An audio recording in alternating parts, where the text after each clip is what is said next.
je dobrá. Mama je milá. Stále mi dovolí ísť kam chcem. Super, zabavná. Je najlepšia.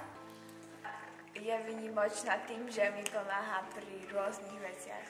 Je nežná, milá. Mám ju veľmi rada, lebo mi so všetkým pomáha. Moja mamka je milá, stará sa o mňa a má stále dobrý spôsob. Je niekedy srandovná. Moja babka je milá, vie ma pochopiť a keď jej niečo rozprávam, aj keď nezrozumiteľne a veľmi rýchlo, aj tak mi rozumie a vždy mi pomôže s mojím problémom. Milá a starostlivá. Stále sa jej verím so všetkým, lebo je mojou oporou, môjim vzorom a mám ju veľmi rada. Ok, ako moja staršia sestra, keďže ju nemám, takže jej hovorím všetko.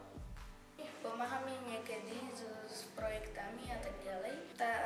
Tá ma vypočuje, ale tá mi povie, že mám to riešiť sama. Mamka mi vždy poradí, alebo ja jej, keď si nakúpuje napríklad oblečenie a nevie, ako ku tomu šál, tak jej poradím, či chce vzorovaný, či bez. Len mi poradí napríklad, že už sa udobríme a tak.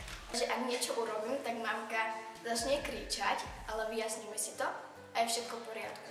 Niekedy mi zakáže telku, keď sa neučím, keď dostanem známku. A tak to je jasné, že ju zvyknem nahnevať, najmä keď prídem neskoro domov a mala som byť doma už napríklad pred hodinou. Trošku pokričí, ale to prejde.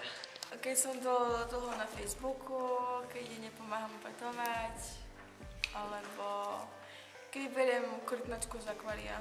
Keď dostanem tú známku, tak idem za ňou, to troška pokričí a pochopí. Keď ju nepočúvnem, zakázal mi ísť na notebook.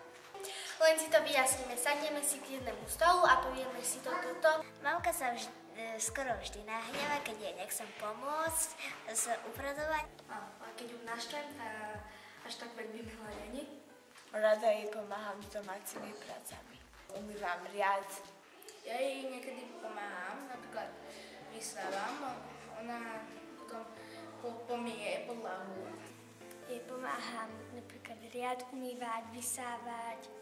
Pomáham jej vtedy, keď sa mi nechce, alebo sama od seba.